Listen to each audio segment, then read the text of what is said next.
네, 여러분 안녕하십니까? 오늘은 더불어민주당 집권 여당 정치 얘기 좀 해보겠습니다. 이 정치인들이 민생과 경제와 정책 이런 것을 말하면은 진정성이 없어 보일 때가 있죠. 유권자들도 이제 다 압니다. 조금 극단적으로 말하자면 정치인들은 오로지 선거만 생각합니다. 선거가 끝난 뒤에는 다음 선거를 생각합니다. 자, 이해찬 민주당 대표, 집권 여당의 의원들, 그리고 청와대 사람들, 이들은 무슨 생각을 하고 있을까요? 비핵화, 경제와 민생, 그보다는 어쩌면 일단 20년 집권을 꿈꾸든 100년 집권을 꿈꾸든 1년 앞으로 다가온 2020년 총선의 전략과 에너지를 집중하고 있을지 모릅니다. 이와 관련해서 주간조선이 흥미로운 기사를 선보였더군요.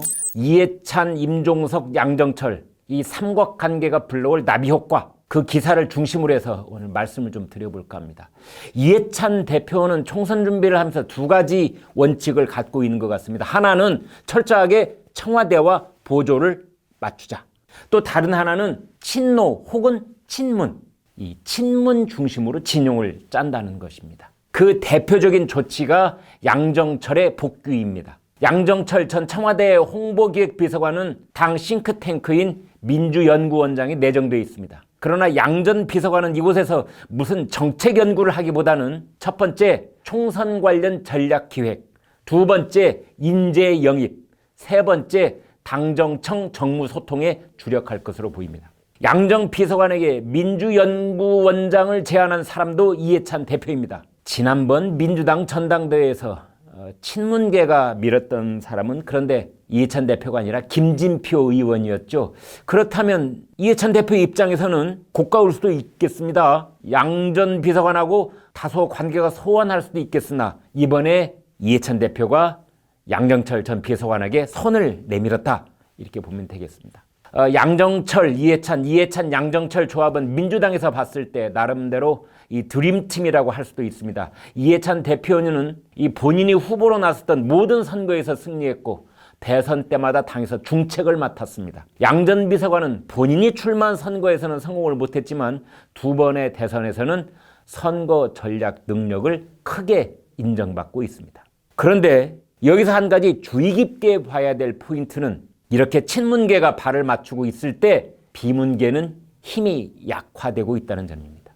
비문계 중에서 가장 강한 전투력을 지녔다는 박영선 의원이 중기부 장관에, 그리고 비문계 중진인 진영 의원이 행안부 장관에 지명됐습니다. 총선을 앞두고 비문계 구심점들이 빠져나가고 있는 겁니다. 색안경을 끼고 본다면 이번 제2기 개각이 비문계의 힘을 빼려는 의도적 포석이라는 말까지 나옵니다.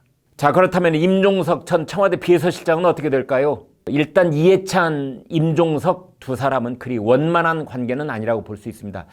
민주당이 2007년 대선에 졌을 때 책임져야 될 사람으로 이해찬, 김원기, 정대철 이런 사람들의 이름이 거론됐는데 그때 쇄신위원이 하필이면 임종석 전 실장이었습니다. 특히 임 전 실장은 최대한 염치와 반성의 바탕을 둔 합의가 나와야 한다, 이런 말을 했습니다. 바로 이 염치운운한 말에 이해찬 대표가 크게 불쾌했다는 말이 있습니다. 그런데 그로부터 5년 뒤인 2012년 총선 때는 상황이 정반대가 됐습니다. 이해찬 대표가 참여한 혁신과 통합이 낙천 기준을 발표를 했지요. 불법 비리 전력 후보들에게 온정을 베풀지 말자, 이런 내용이었습니다. 당시에 이 민주통합당 사무총장이었던 임종석은 보좌관이 저축은행에서 1억 원을 받은 건으로 1심에서 집행유예 1년형이 선고가 됐습니다. 임종석 의원은 사무총장직을 내려놓고 공천까지 반납을 했습니다. 그런데 나중에 가서 이제 임종석 전 실장은 대법원에서는 무죄 판결을 받았습니다. 자, 그런 전력들을 보건대 이해찬, 임종석 당연히 감정적 앙금은 남아 있을 것으로 봐야 됩니다. 자, 이런 상황에서 이해찬 대표 입장에서는 임종석 전 실장보다는 양정철 전 비서관과 함께 총선을 치르는 게 낫다고 판단했을 것입니다. 자, 그렇다면 이번에는 양정철, 임종석 두 사람 관계는 어떨까요? 다들 기억하다시피 최근에 박현민 전 행정관이 양정철, 임종석 두 사람이 도쿄에서 마치 오래된 중마고처럼 함께 활짝 웃으면서 찍은 사진을 공개했죠.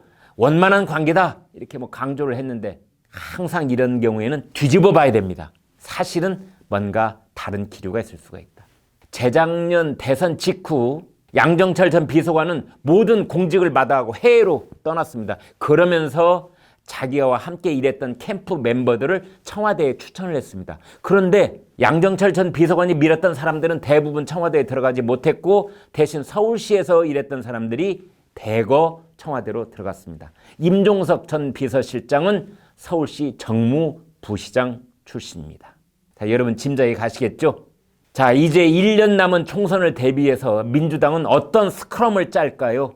이해찬 대표가 봤을 때는 양정철이든 임종석이든 같이 거론되는 것조차 탐탁찮게 여길 만큼 사실은 까마득한 후배들입니다. 그러나 선거에서 친문과 비문의 갈등은 잠복했다가 다시 또 분출할 수도 있습니다. 2016년 총선 때도 그랬습니다. 그게 바로 관전 포인트입니다. 김광일의 입에 공감을 하시면 구독과 좋아요를 눌러주십시오. 고맙습니다.